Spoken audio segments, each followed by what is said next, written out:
Cerita mempersembahkan Sabda Pandita Ratu.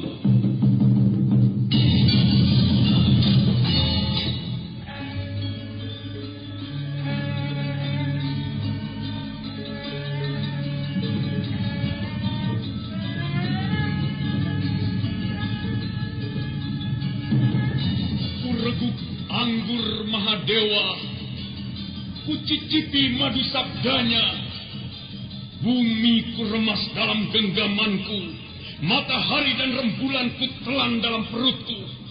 Apakah mungkin aku akan menjadi bunga yang bisa kau petik dan kau sunting?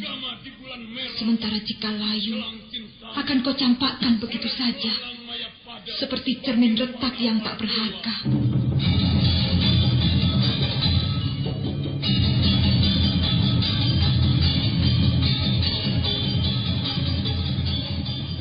Sabda Pandita Ratu, sebuah kisah penuh dilema, tragedi cinta anak manusia, perebutan tahta, mabuk harta dan duniawi, serta silaunya kehormatan, di mana keangkara murkaan merajalela karena dendam yang membara. Kisah ini berlatar belakang berdirinya Singasari. Ken Arok, dialah pemuda yang merekuk pahit getirnya kehidupan. Namun sebenarnya, dialah yang harus melaksanakan sabda-sabdanya. Perjalanan sengsaranya adalah awal untuk meraih keberhasilan, untuk menuju kejayaannya di saat Singasari berdiri. Apakah cita-citamu itu, Kenomang? Aku ingin mengubah nasibku. Aku bosan dengan kehidupanku selama ini yang terlunta-lunta, akrab dalam pelukan kemelaratan. Kadangkala aku berangan-angan, aku adalah seorang istri dari Patih. Bahkan lebih gila lagi, aku berangan-angan, andai kata aku adalah seorang permaisuri, maka akan terhapus semua masa silamku, terhapus lenyap, tidak bersisa semua kenangan buruk yang kumiliki. Itulah cita-citaku, Kakang Ken Arok. Bagaimana dengan kau, Kakang? Aku ingin menjadi seorang raja.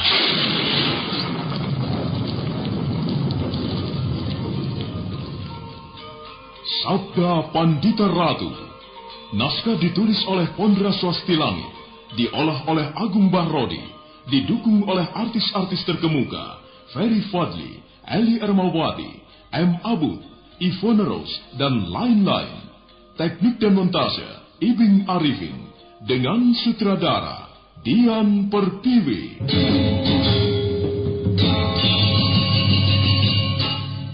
Sabda Pandita Ratu kali ini mengetengahkan episode ke-10 dengan judul Gerhana di Medan Laga.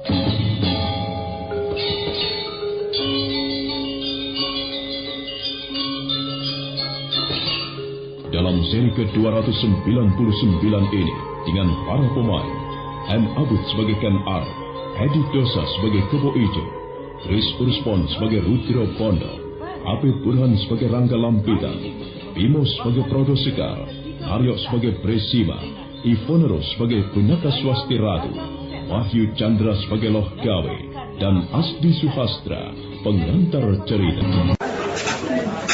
Ada apa sih, Hiu?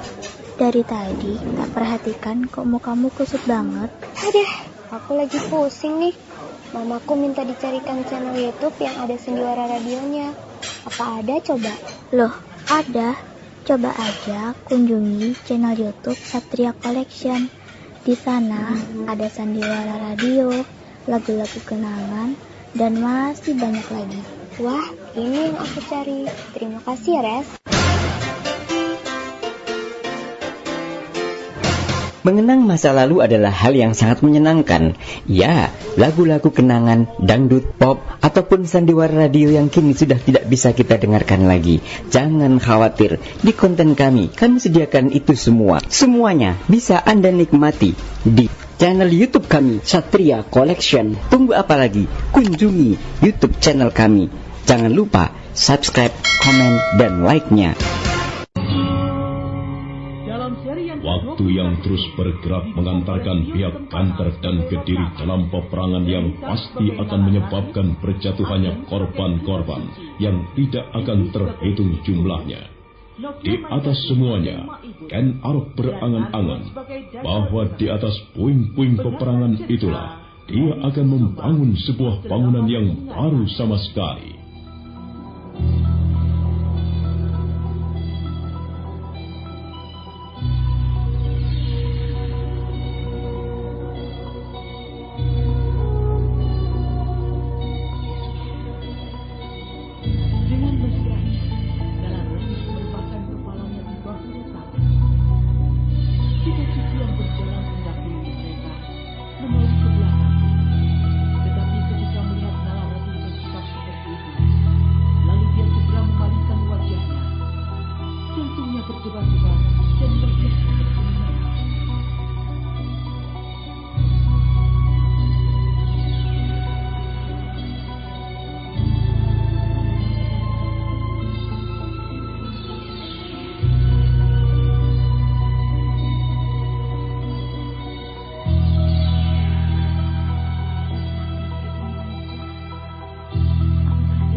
Di dalam peperangan, ada beberapa kemungkinan yang bisa terjadi, yaitu antara menang dan kalah.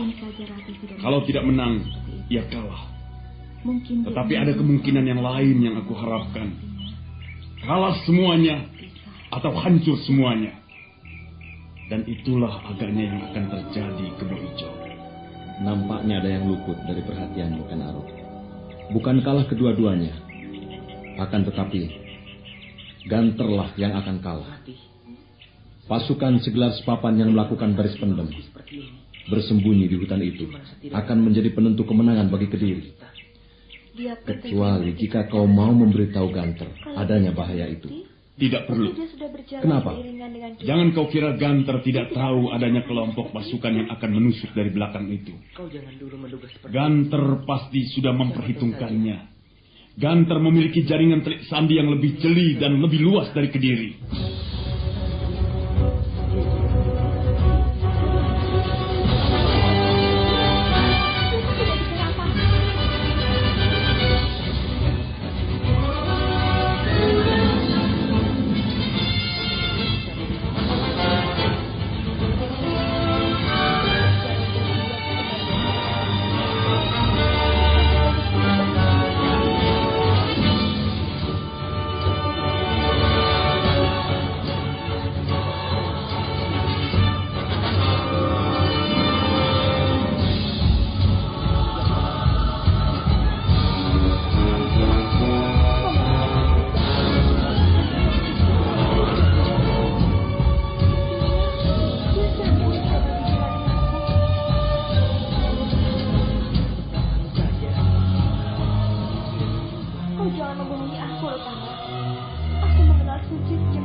Adakah berita penting yang akan kau sampaikan kepadaku, adik Rudro Bondo? Benar, Kakang Rangga Lampita. Bermula hanya dari kecurigaanku. Pasukan segelar papan yang telah mempersiapkan diri di sebelah barat sungai itu justru mencurigakan. Mereka terang-terangan membuka garis peperangan. Namun nampaknya mereka hanya memancing perhatian kita agar ada masalah lain yang lolos. Apakah kira-kira menurutmu? Kita harus menjaga kemungkinan adanya penyerangan dari arah yang lain. Aku telah menyebar beberapa orang untuk memeriksa beberapa tempat di hutan-hutan di garis belakang. Mungkin ada sesuatu di sana. Bagus. Apa yang akan kau laporkan, pengawal? Oh, seseorang yang dulu pernah berada di sini, Senopati Brodo Sekar, mengajukan permohonan untuk menghadap, Tuan. Oh, ya, persilakan dia menemui aku di sini. Baik, Tuan. Aku masih memiliki moral. Aku manusia, bukan... Pengawal itu melangkah meninggalkan Rangga Lampitan yang berdiri didampingi oleh Rudro Bondo. Dan beberapa saat kemudian, pengawal itu telah kembali lagi dengan membawa seseorang yang tidak akan dilupakan oleh Rangga Lampitan atau Rudro Bondo.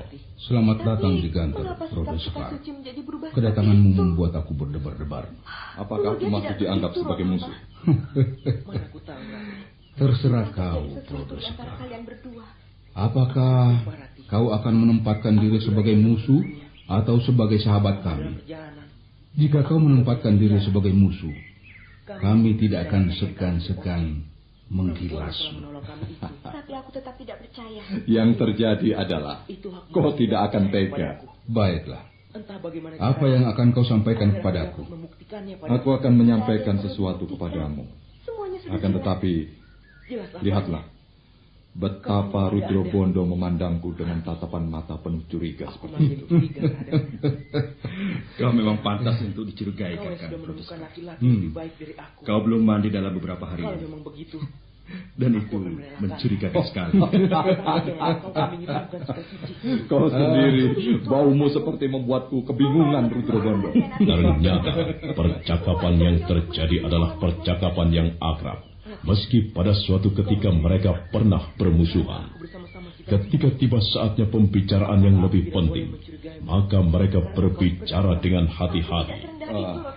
Kedatanganku kali ini, aku bermaksud memberitahumu mengenai kekuatan Kediri yang akan menggilasmu, Kakang Rangga Lampitan. Bagaimana itu? Janganlah engkau terpesona oleh pasukan Seglar Papan yang masanggrah atau membuat pesanggrahan di sebelah barat sungai itu. Karena di arah lain, pasukan yang lebih kuat akan memporak-porandakan pasukanmu. Di manakah mereka sekarang berada? Mereka menghimpun diri di sebuah hutan di garis belakang pertahananmu. Terima kasih. Kami berdua baru saja memperhitungkan hal itu. Rudro Bondo telah memerintahkan beberapa orang telik sandi untuk memeriksanya. Kami belum mendapatkan jawaban. Siapa mengira jawaban itu datangnya darimu? Aku ucapkan terima kasih, Prodo Sekar. Kau telah membuat jasa kepada kami. Jangan mengucapkan terima kasih. Aku hanya bermaksud membayar hutang. Aku pernah kau selamatkan, kau lindungi. Maka inilah yang bisa aku lakukan untuk membalasnya. Terima kasih pula aku ucapkan kepadamu, Kakang Prodo Sekar. Kau bersedia memihak kami. Salah jika kau mengira aku memihakmu, Rudro Bondo. Dalam peperangan ini, aku tidak memihak kepada Ganter. Aku juga tidak memihak kepada Baginda Kertajaya.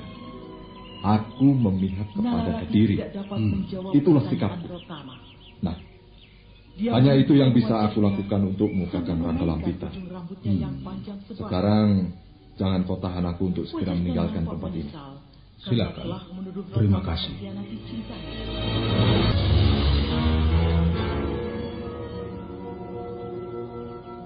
Prodo Sekar segera meninggalkan tempat itu di bawah tatapan mata keheranan Rudro Bondo.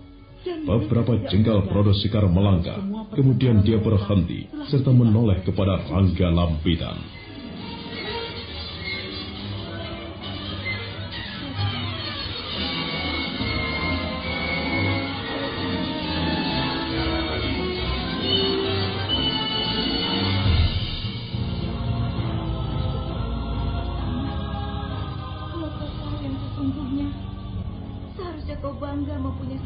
Ada beberapa orang senopati yang akan berpihak kepadamu. Siapakah mereka? Engkau akan mengetahuinya nanti.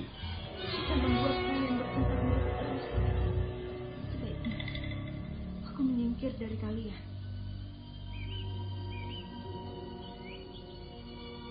Kakang Rangga, sebuah sikap yang aneh, Kakang Rangga. Siapa? Sikap Prodo Sekar maksudnya? Kau harus menghormatinya. Dia mempunyai sikap seorang prajurit sejati. Kau pernah dengar kisah Kumbakarna?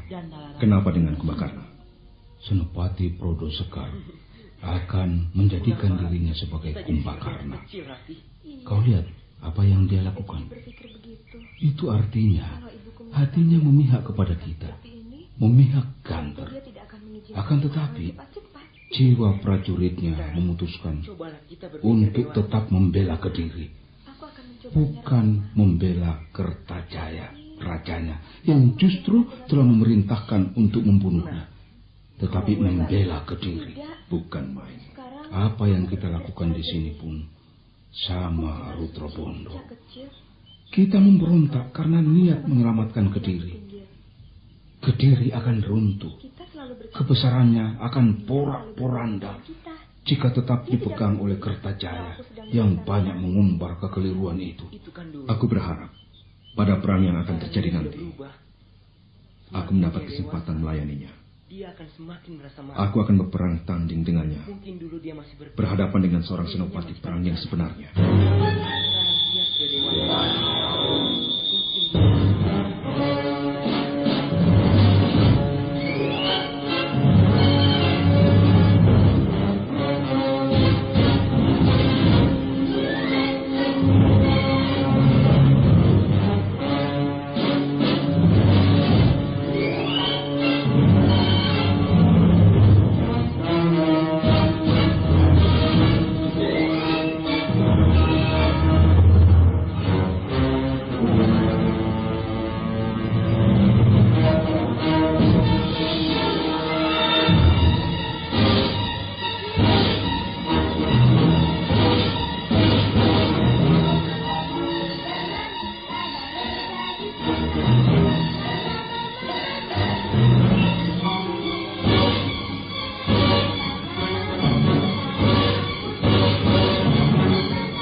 Maka demikianlah, matahari yang terus bergerak ke arah barat telah tiba saatnya menyentuh permukaan garis cakrawala.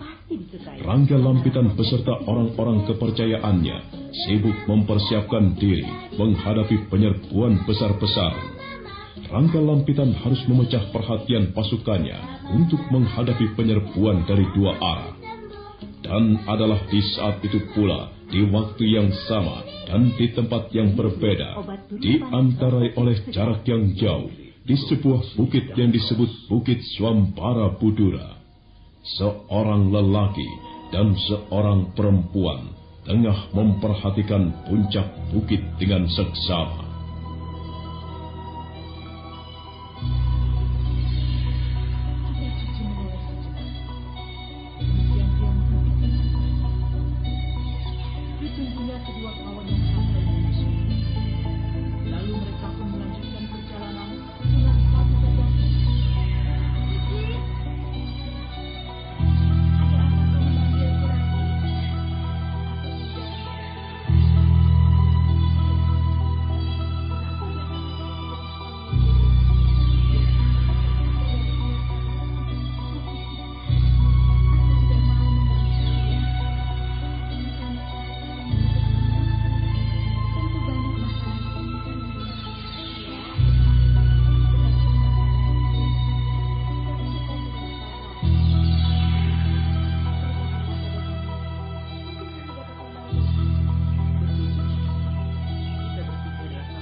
Bagaimana, Paman? Ternyata benar dugaanku, Nyai.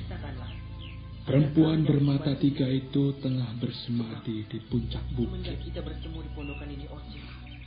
Apa yang ia lakukan dengan semedinya itu, Paman? Hanya perempuan itu sendiri yang tahu, Nyai Pinaka. Aku sangat gelisah memikirkan orang-orangku, Paman.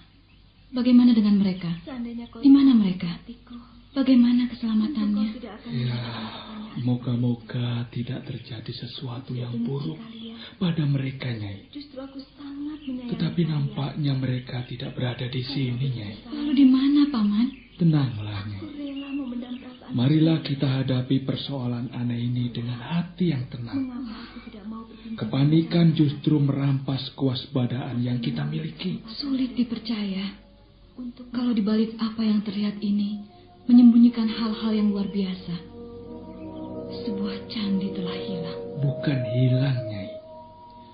Candi raksasa itu tetap berada di sini. Akan tetapi, karena sesuatu hal untuk melindungi candi itu dari tangan jahat, candi itu harus dilenyapkan dari pandangan mata. Lalu apa yang harus kita lakukan, Paman? Apakah kita akan berdiam diri menyaksikan candi itu dihancurkan oleh perempuan penjelmaan Batari Durga itu?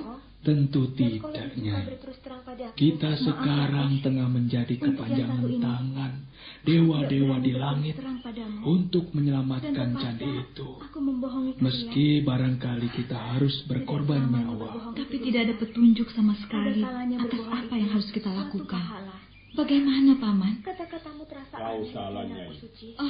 Ada yang bisa dilakukan untuk menolong candi itu. Siapakah? Itu kata-kata yang sangat sederhana. Kalau kita berbohong untuk kebaikan, ya mungkin kok ada. Tapi sebaiknya jangan diri. Berjaga saja dengan cara. Apakah aku tidak mengganggu kalian? Tentu saja tidak, Suci. Aku Pinaka Swasti Ratu dan Bresima terkejut ketika dari arah pepohonan terdengar suara yang menjawab pertanyaannya sendiri. Pinaka Swasti Ratu yang merasa telah mengalami loncatan ilmu kanuragan cukup tinggi sejak menjadi murid Nyai Salindri menjadi terkejut karena tidak mendengar kehadiran orang itu. Siapakah kau, Kisanak? Dan benarkah katamu bahwa Candi Murca itu bisa diselamatkan? Candi itu bisa diselamatkan. Yang Batara Agung tidak akan membiarkan candi itu hancur di tangan Durga. Siapakah engkau? Pakaianmu pakaian seorang Brahmana. Namaku Loh Gawe. Orang yang muncul dari kegelapan bayangan pepohonan itu adalah Brahmana Loh Gawe. Aku kebrahmanaannya telah menuntun kakinya sampai di Bukit Swambara Budura. Tertatih-tatih, Brahmana Loh Gawe berjalan mendekati Pinaka Swasti Ratu. Dia memandangi perempuan itu dari kepala hingga kakinya, sehingga Pinaka Swasti Ratu menjadi risih karenanya.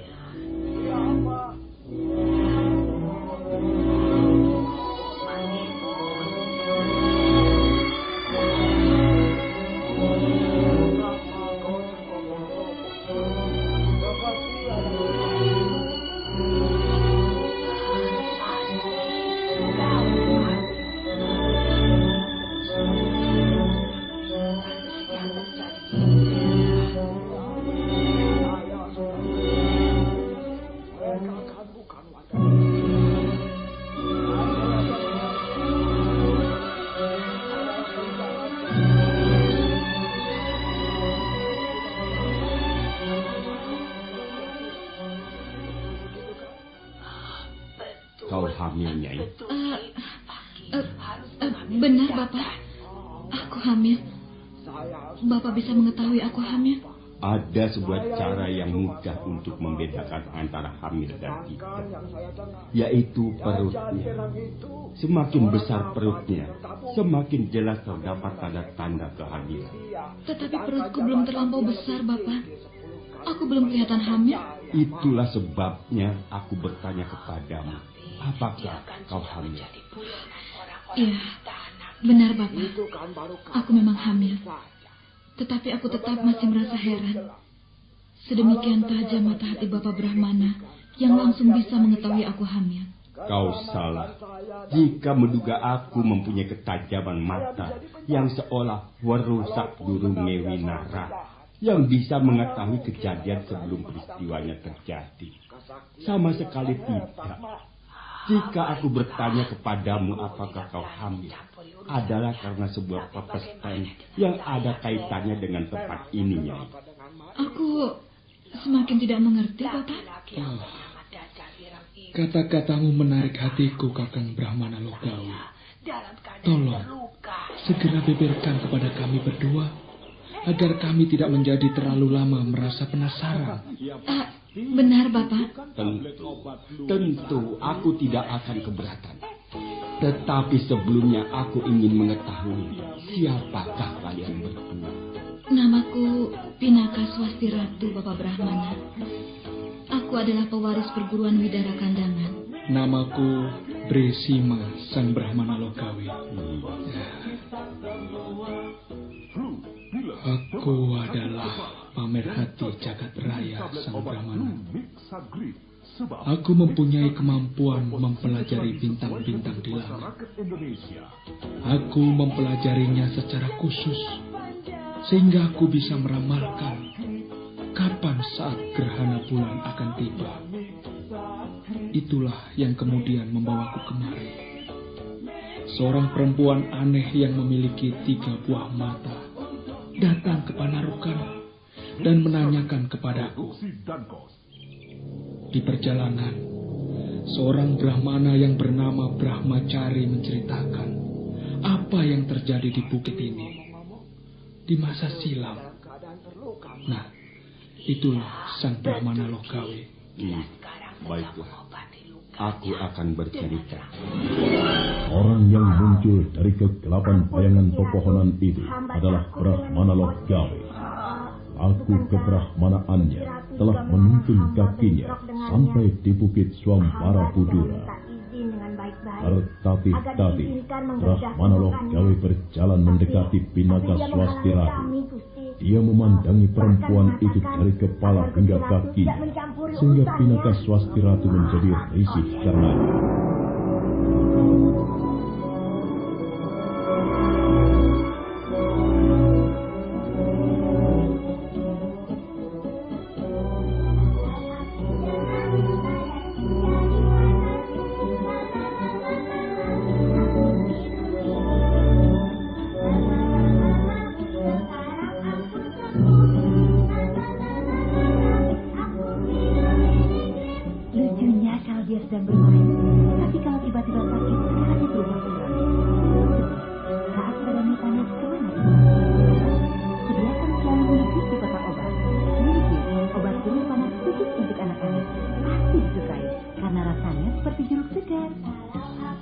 Kata-katamu menarik hatiku, Kakang Brahmana Logawi. Tolong segera beberkan kepada kami berdua, agar kami tidak menjadi terlalu lama merasa penasaran. Benar, Bapak. Oh, tentu. Obat turun panas aku tidak akan keberatan. Tetapi sebelumnya aku ingin mengetahui siapakah kalian berdua. Namaku Pinaka Swasti Ratu, Bapak Brahmana. Aku adalah pewaris perguruan Widara Kandana. Aku datang ke tempat ini karena orang yang berada di puncak bukit itu telah membakar dan menghancurkan perguruanku. Nasib orang-orang itu bagaimana, aku juga tidak tahu. Dan kau, Sangwasi, siapakah namamu? Bagaimana aku harus memanggilmu? Namaku Bresima Sang Brahmana Logawi. Aku datang ke tempat ini karena digoda oleh rasa penasaran bahwa sebuah candi menurut ceritanya akan dihancurkan. Aku terpanggil untuk menyelamatkan candi itu. Itulah sebabnya aku datang dari Panarukan hingga sampai di tempat ini. Panarukan? Sebuah tempat yang jauh di wilayah timur. Bagaimana kau bisa mengetahui bahwa akan terjadi sesuatu yang besar di tempat ini, Sangwasi Bresina? Aku adalah pemerhati jagat raya Sang Brahmana. Aku mempunyai kemampuan mempelajari bintang-bintang di langit. Aku mempelajarinya secara khusus, sehingga aku bisa meramalkan kapan saat gerhana bulan akan tiba. Itulah yang kemudian membawaku kemari. Seorang perempuan aneh yang memiliki 3 buah mata datang ke Panarukan dan menanyakan kepadaku. Di perjalanan, seorang Brahmana yang bernama Brahmacari menceritakan apa yang terjadi di bukit ini di masa silam. Nah, itulah Sang Brahmana Logawi. Baiklah, aku akan bercerita. Mata Brahmana Logawi menerawang memandang puncak bukit yang di puncaknya bagaikan diserubungi oleh kabut. Bertuturlah Brahmana itu tentang kemegahan sebuah negara yang telah punah, yang bernama Mataram, yang diperintah oleh dua wangsa keluarga, Wangsa Sanjaya serta Wangsa Sailendra. Dituturkanlah betapa negeri itu subur makmur, murah sandang dan murah pangan.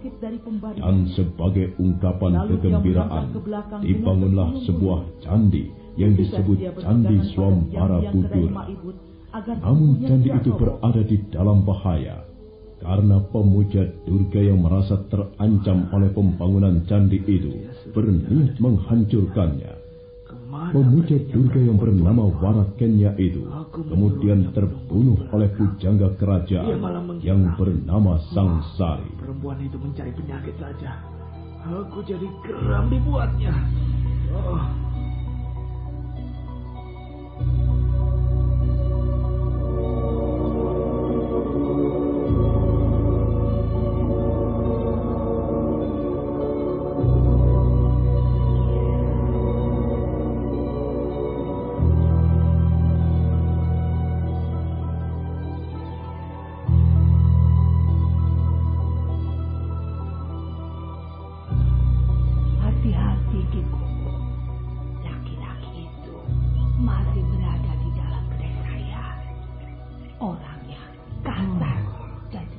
Jadi nama pujangga itu adalah Sangsari.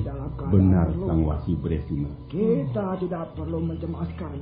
Ketika menjelang kematiannya, sang pujangga itu sempat mengucapkan sebuah fatwa untuk menyelamatkan candi. Nah, apakah sang Brahmana tahu apakah isi fatwa itu? Sebelumnya tidak ada seorang pun yang tahu apakah isi fatwa itu. Namun beberapa orang yang telah buntat ingkau ruha jiwa mencoba melakukan. Kesimpulan yang paling dekat adalah sang pujangga itu akan lahir kembali ke dunia untuk menyelamatkan candinya yang terancam dalam bahaya. Ia akan menitis kembali.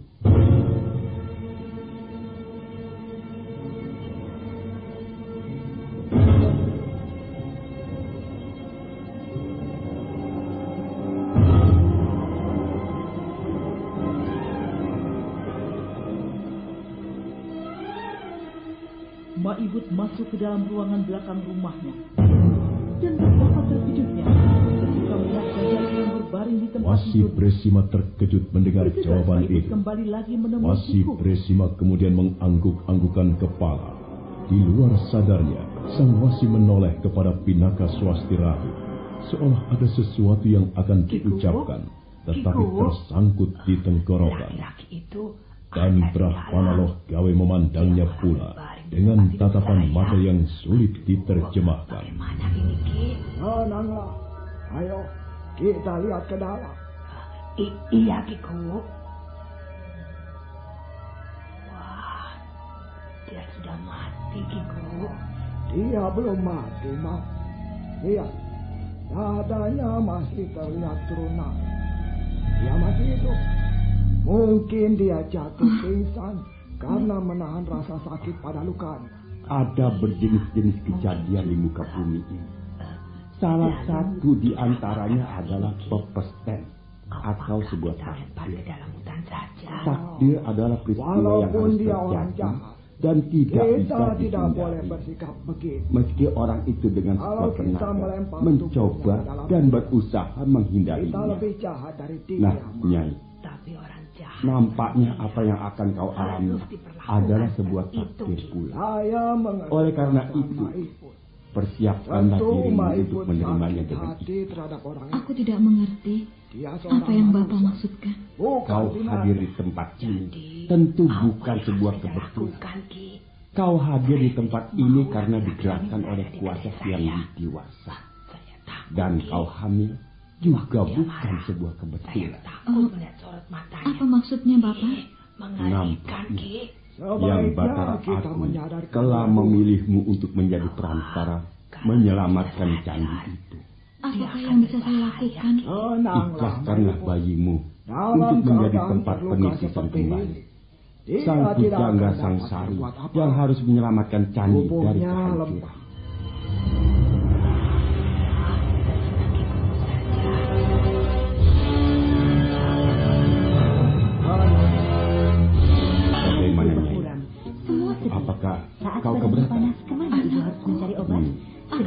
kalau Minikris di kotak obat. Iya. Minikris, dengan obat cara turun panas itu, khusus untuk candi itu akan bisa diselamatkan. Karena rasanya Kalau seperti keberatan, Bagaimana dengan anakku nantinya? segala sesuatunya adalah di tangan Hyang Batara aku. Aku takut, Bapak. Singkirkanlah rasa takutmu itu. Memang dibutuhkan pengorbanan untuk menyelamatkan obat candi. turun panas rasa jeruk segar. Minikris produksi Damkos. Candi adalah sebuah sarana pemujaan. Candi adalah sebuah sarana untuk hubungan antara umat manusia dengan Hyang Batara Agung. Dan candi itu berada dalam bahaya. Jajal Ireng terkejut ketika Candi itu tersadar berada dari di ambang kehancuran. Dia melihat seorang Dan laki-laki jika setengah hal baya itu benar-benar dengan terjadi, menyandang keris berdiri di sebuah hadapannya. malapetaka akan terjadi. Cepat-cepat dia bangkit, Nah, lalu memasang kuda-kudanya. pertimbangkanlah hal itu baik-baik. Namun waktu Yin dia Pinaka. berdiri, dia menjadi limbung. Baiklah. Baik. Tenanglah. Aku akan menerima, Bapak. Saya tidak Aku akan mengikhlaskan terhadapmu. apapun yang akan terjadi. Bagus, bagus. Kau telah menjatuhkan pilihanmu ke pilihan yang tepatnya. Maiput. Nah, mumpung masih ada waktu, Untuk meminta lakukan bantuan. petunjuk-petunjukku. Jangan Di menyalahkan sebelah sana Maiput. terdapat sebuah Sebagai sendang perempuan, dengan airnya yang Dia penuh. merasa khawatir. Mandilah Ada panas, laki-laki dalam basahilah keadaan sekujur terluka tubuhmu tinggal hingga di rumahnya. Dia mengikuti Baik, Bapak. sesuai peraturan. Dia Aku melaporkannya ikhlaskan kepada bayiku. saya.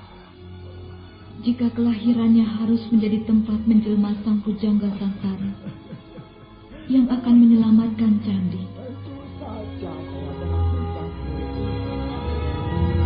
Lama masih berada di dalam candi.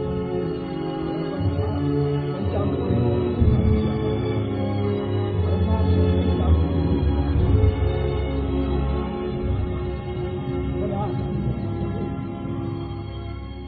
Siapa kau sesungguhnya di sana? Saya adalah Kiku. Sementara itu, kembali di Gantar yang terletak jauh sekali dari Bukit Swampara Budura, hawa panas peperangan telah menjilat kemana-mana. Aku dalam keadaan terluka. Jangankan untuk berkelahi, untuk berdiri saja aku tidak bisa. Sebaiknya aku harus bersikap ramah terhadap laki-laki di depanku. Kakang Raga Lampitan. Orang-orang Kediri itu belum bertindak apa-apa. Saya, Kiku. Mereka mencoba menghancurkan Saya tidak mengenal dan mempengaruhi perasaan kita. Nampaknya mereka berhasil mempengaruhi perasaan kita, kakak. Saya telah bersikap Para prajurit menjadi sangat tegang. Kita yang akan menyerang lebih dulu. Apa? Perang ini tidak bisa dihindarkan. Kita yang akan menyerang lebih dahulu. Hubungi semua pimpinan pasukan. Aku akan segera memberikan aba-aba. Bagus. Tadi siang di sana membuat keributan. Nampaknya itu pilihan yang paling tepat. Berkelahi dengan Kita harus orang-orang mendahului yang menyerang. kami kenal. Cepat lakukan perintahku. Mereka di Baik. sana bernama Dajatir. Rudro Bondo segera mendekati seorang prajurit.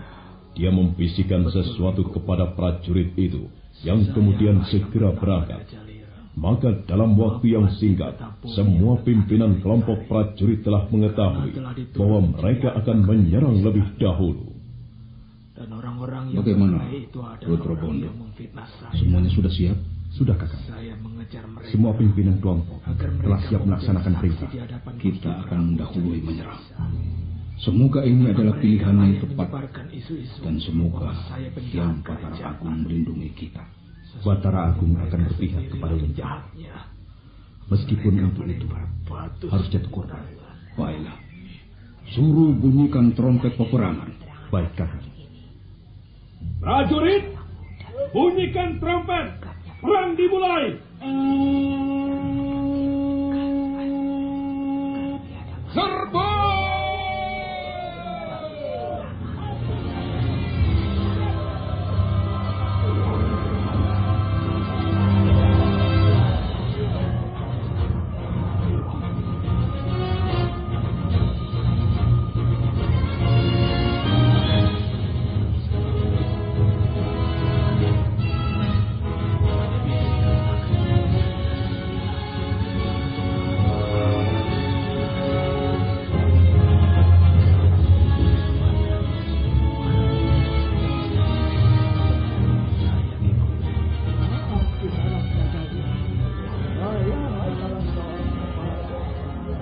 Serangan dadakan itu benar-benar luar biasa dan sangat mengejutkan dan tidak terduga oleh segenap prajurit Kediri.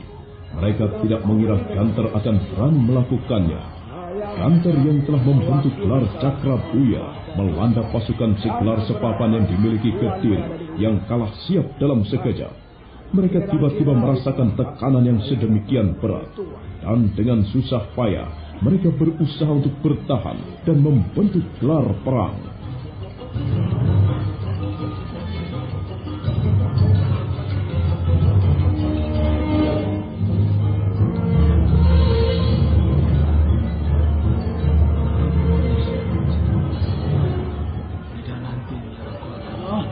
Gila! Apa yang telah terjadi itu? Pasukan Ganter mendahului menyerang Gusti Tumenggung. Sebenarnya saya tidak bermaksud itu. Mereka telah menjadi gila semuanya. Mereka ketakutan dan mendahului menyerang kita. Benar Gusti Tumenggung. Mereka bunuh diri. Akan tetapi pasukan kita kacau dalam membentuk gelar peperangan Gusti Tumenggung. Mereka mengubah gelar menjadi gelar Cakra Byuha untuk meninggalkan desa ini. Keparat! Saya hanya berharap Tuhan bisa sebuah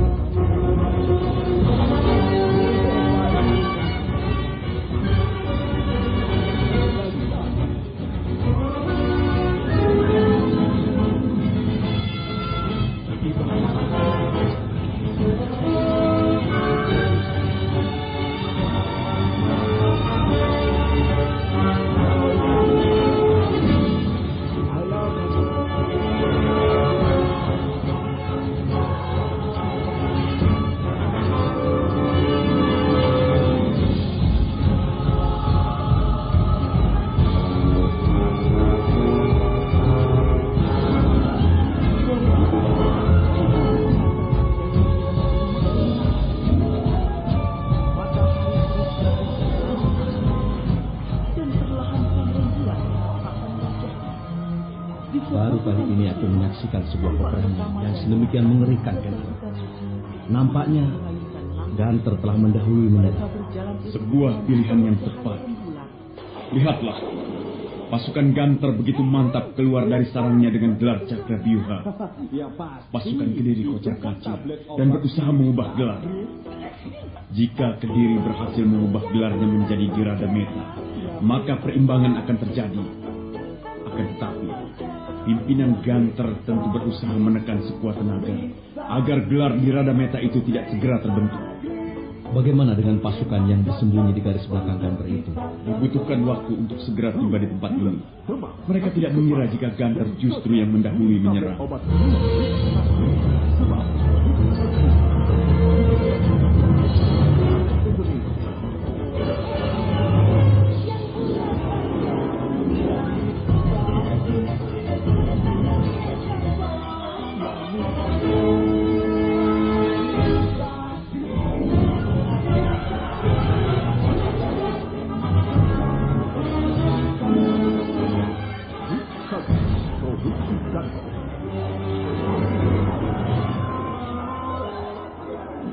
Dari tempat yang lebih tinggi di sebuah bukit, Ken Arok dan Kebo Ijo menyaksikan pertempuran yang terjadi.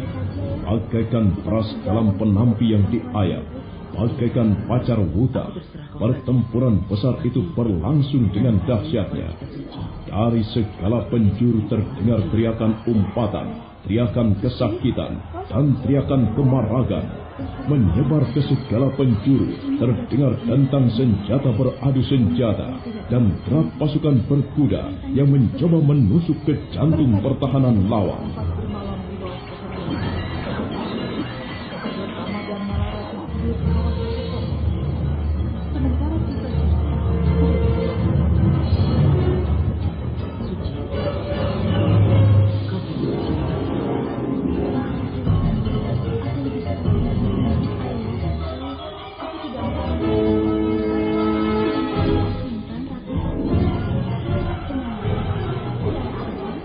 Waktu terus merayap, derap peperangan semakin meningkat, bau angin darah dan bau kematian telah menebar kemana-mana, dan bulan purnama memanjat semakin tinggi. Ada apa sih, Hugh? Dari tadi tak perhatikan kok mukamu kusut banget. Aku lagi pusing nih. Mamaku minta dicarikan channel YouTube yang ada sendiwara radionya. Apa ada coba? Loh, ada. Coba aja kunjungi channel YouTube Satria Collection. Di sana ada sandiwara radio, lagu-lagu kenangan, dan masih banyak lagi. Wah, ini yang aku cari. Terima kasih ya, Res. Mengenang masa lalu adalah hal yang sangat menyenangkan. Ya, lagu-lagu kenangan, dangdut, pop, ataupun sandiwara radio yang kini sudah tidak bisa kita dengarkan lagi.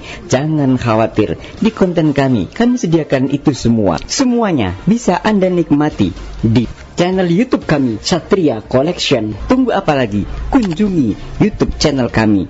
Jangan lupa subscribe, komen, dan like-nya.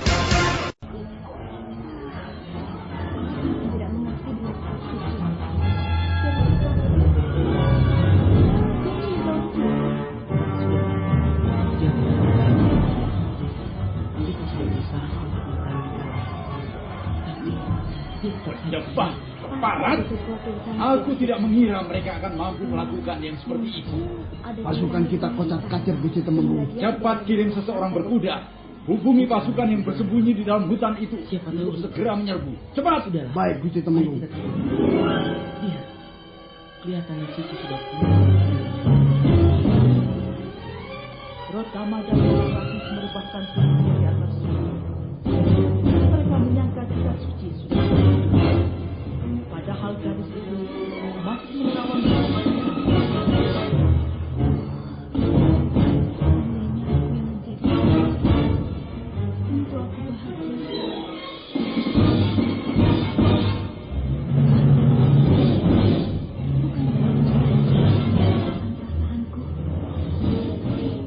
Bau nafsu peperangan sedemikian menusuk hidung. Bau kematian seolah menari-nari di mana-mana. Seorang kurir berkuda segera bergerak meninggalkan garis belakang pertahanan Kediri untuk memberitahu sekelompok pasukan segelar sepapan yang justru disembunyikan dan diharapkan akan menjadi penentu kemenangan. Nah, bagaimanakah kisah selanjutnya? Saudara pendengar, untuk mengetahui jawabannya, ikutilah kelanjutan kisah ini dalam seri berikutnya. Sampai jumpa.